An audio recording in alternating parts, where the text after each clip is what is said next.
E aí, pessoal, seja muito bem-vindo. Você está no meu escritório. Seja bem-vindo, você está aqui comigo. Eu quero falar com vocês uma sugestão que surgiu lá no Instagram para falar sobre igreja, né? Eu falei sobre os poderes da igreja, eu ensinei sobre isso. Tem um sermão aqui no YouTube, talvez esteja aqui no card, talvez esteja aqui embaixo na descrição, onde eu falei como funcionam os poderes dentro da igreja. E eu quero falar aqui para vocês brevemente sobre esse assunto também, né? Então, a maioria das igrejas enxerga o poder, o Mark Dever fala sobre política, né? Ele e o Jonathan Lima, no livro Fundamentos dos Batistas, eles falam que a política da igreja, o poder da igreja, é administrado por alguns tipos de visões diferentes, tá? E eu acredito que a visão mais bíblica, mais coerente, seja a visão realmente que é apresenta no livro, ou a visão batista tradicional, né? Não como nós temos várias aqui, eu vou explicar para vocês, mas aí a gente vai chegar lá.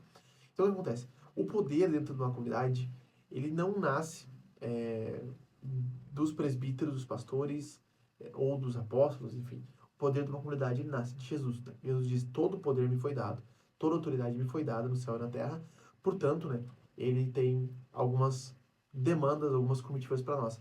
Mas o foco aqui no versículo não é o que ele ordena, mas sim o poder que reside nele. Então, todo o poder da igreja está em Jesus, ele é o cabeça da igreja, ele é o que comanda a igreja, ele é o que tem autoridade na igreja e ele é a voz principal da igreja. A partir disso, a pergunta é: para quem Deus está delegando, quem Deus ele entrega o poder, para quem Deus demanda o poder? Algumas igrejas vão entender que Deus demanda o poder, em primeiro lugar, para os pastores, e eles são aqueles que devem liderar, guiar a igreja, inclusive tomar as decisões da igreja, né? Então, mediante isso, algumas igrejas estabelecem que o pastor, ele é aquela voz principal, né? A voz primária, e ele define como as coisas acontecem na igreja. Eu, particularmente, já acreditei nisso. Mas eu estava errado. Preciso dizer isso. Eu estava errado. Entendi errado o texto bíblico. Os pastores são líderes da igreja, eles têm autoridade na igreja, mas a autoridade não é de Jesus para eles, é de Jesus para a igreja e a igreja para eles. Eu até falei aqui que, que a Constituição brasileira diz todo o poder emana do povo. O povo elege, então, representantes para que esses representantes recebam poder de governar e administrar o Estado, né? E isso acontece de forma parecida com a igreja. Agora, o Jonathan Neiman, ele vai dizer, por vários motivos, porque as igrejas preferiram, por um bom tempo, passar o poder de Jesus para os presbíteros, como se fossem representantes aristocratas do poder da igreja. Mas, e decidiram, né, em detrimento da escritura, deixar com que a congregação, a democracia se estabelecesse e fosse conforme fosse administrada. Eu acho magistral, eu poderia aqui falar tudo que eu acho fenomenal na defesa dele. E eu acho perfeito, no motivo nem coloco nada, se você quer entender melhor. Talvez eu faça um vídeo sobre isso.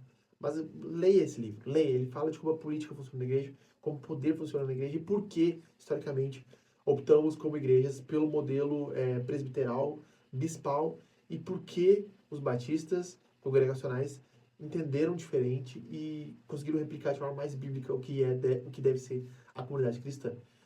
Enfim, o poder sai de Jesus, um círculo, e ele vai para a igreja. A igreja, então, tem a decisão final. 1 Coríntios 5, Mateus 18, textos onde Jesus e os apóstolos dão esse poder para a igreja. Aí existe uma série de argumentos que a gente poderia voltar aqui. Primeiro, Paulo não adverte os pastores da igreja para que eles corrijam a igreja. Ele adverte a igreja para que a igreja, então, tome uma decisão. Coríntios, Romanos, Gálatas, todas essas cartas são endereçadas à igreja, não a líderes da igreja. Por mais que os líderes fossem ler as cartas, por mais que os líderes fossem explicar as cartas, não é para eles as cartas são para a igreja.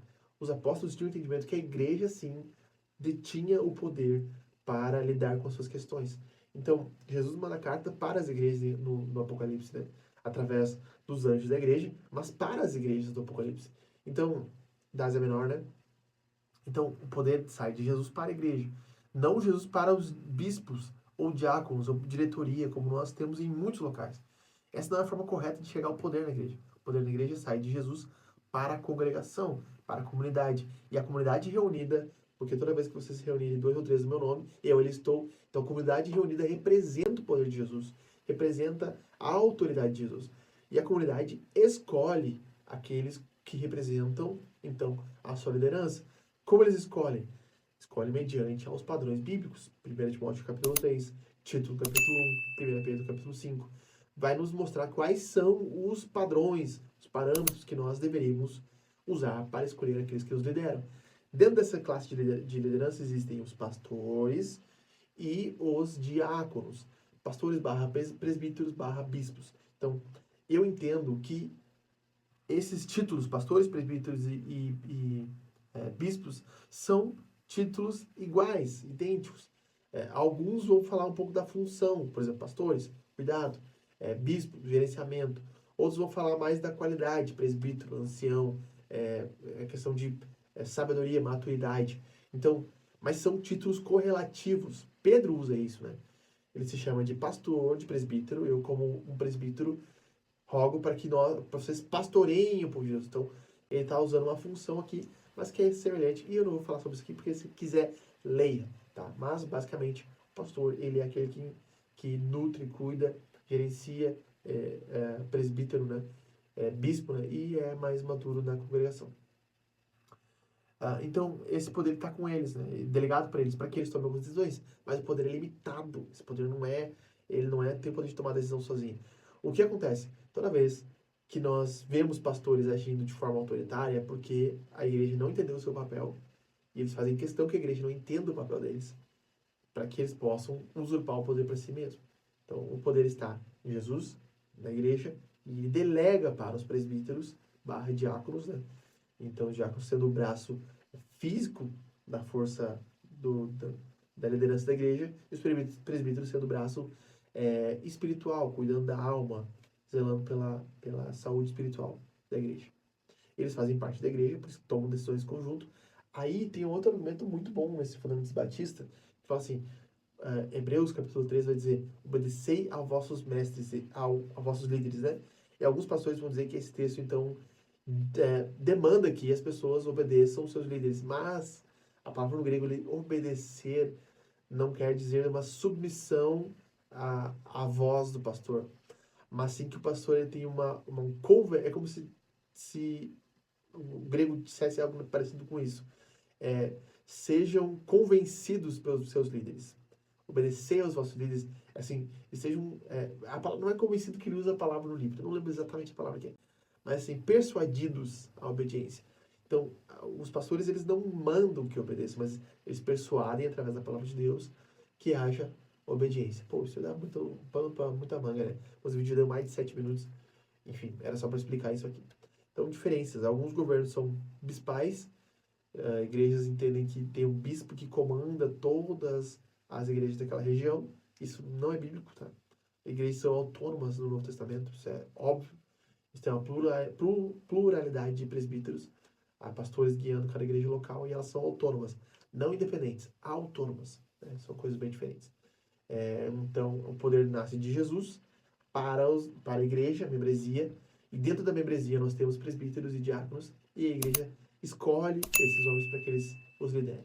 Tá? Esses modelos são... Esse é o modelo mais correto, mais difícil de dar erro. Não, ele me parece ser o modelo mais bíblico. Tá? Agora, o erro vai acontecer sempre que pessoas que não temem a Deus, não amem a Deus, estejam na liderança.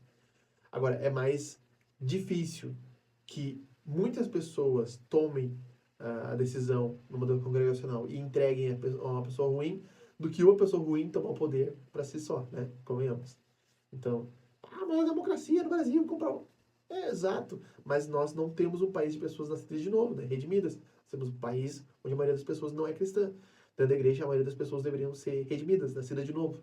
E deveriam se importar muito mais com a glória de Deus do que com obras humanas. Eu já vim de uma igreja batista, eu sei como funciona. Eu sei que tem muita politicagem, mas muita dessa politicagem acontece porque pastores não limpavam a igreja, não disciplinavam a igreja, não tiravam membros ruins. E membros ruins são votantes numa igreja onde o voto elege as coisas. E pessoas ruins votando vão colocar líderes ruins na liderança. Então, pastores, modelos congregacionais funcionam. Vocês precisam limpar a igreja. Deus deu essa função para vocês. Cuidar, zelar. Junto com a igreja, limpando as pessoas, persuadindo a igreja a entender que pessoas que dão falso testemunho, ou seja, quem, né?